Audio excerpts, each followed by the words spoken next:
What is up, everybody? InStinctGamer here with another episode of the latest and greatest PlayStation 5 and Xbox Series X gaming news. We are just weeks away from the PlayStation 5 and Xbox Series X and S launch. Yesterday, we got a full look at the internals of the PlayStation 5 exposed with a teardown video from Sony itself. Now, there are some key takeaways from this teardown and what it means for next gen and consumers.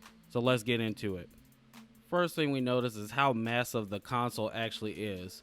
But as we learned throughout the teardown, Sony used every part of the design to its advantage and toward the functionality of the console. We now know that for certainty that the ridges in the front and the rear of the console are not only for design but functionality. These vents help heat dissipate from the internals of the console, combining form and function. The base is screwed in when the console is standing up vertically. The base also stores the screw when you detach the base from the console, and you're also able to plug up the hole with a cap provided by Sony when the base is detached or stands horizontally. And all you have to do to put the console horizontally on the stand is snap it into place in the designated area, which is marked by PlayStation symbols for guidance. Now, some over the internet, including Microsoft, think that it's too complicated to detach the base since you have to unscrew it from the console. I personally don't think it's a big deal, as once it's done, I probably won't be changing the orientation of the console. What do you guys think? Too much and overcomplicated, or it doesn't bother you? Leave it in the comments below. Next, we now know, which was previously leaked, that the white panels, some are starting to call them wings, can be fully detached by consumers. In fact, the gentleman who did the teardown said this himself.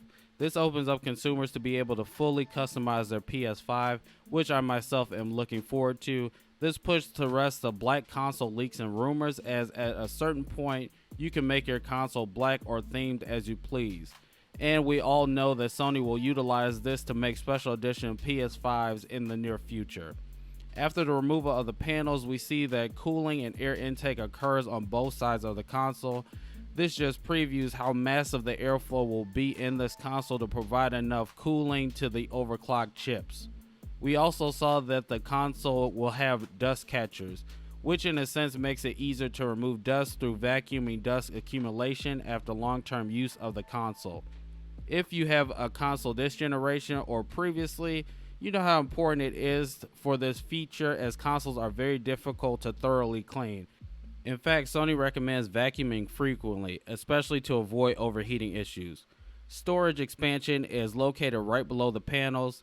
This is not the easy swap that Xbox Series X provides, but it will allow you to expand your storage without paying a $220 price tag for storage from Microsoft.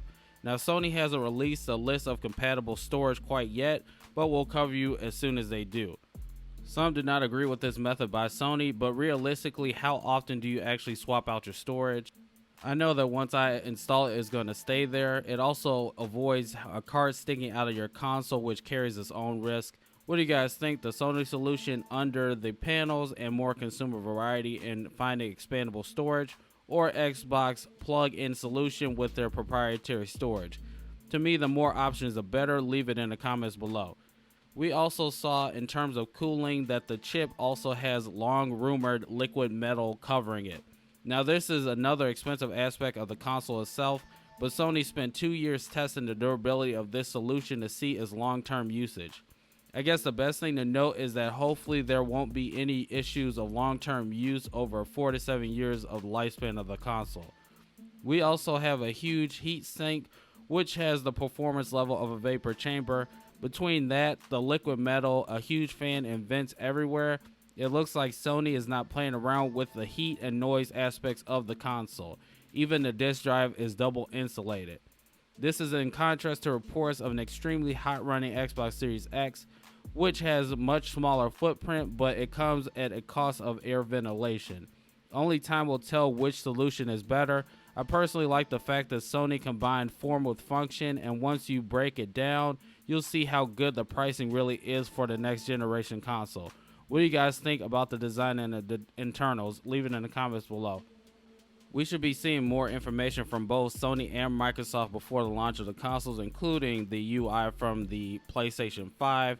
And before we wrap up, Cyberpunk did announce that the 4th episode of Night City Wire is coming next Thursday, October 15th. 6 p.m. CEST. I believe that is 11 a.m. Central. This time we'll be going into details about looks, sounds, and specs of Cyberpunk 2077 vehicles. As usual, you can expect new gameplay footage, announcements, and more. And as we did discuss in the previous video, they've officially gone gold, so we don't have to worry about any further delays. Check out our previous video and tune in for our continued coverage of next-gen console gaming news.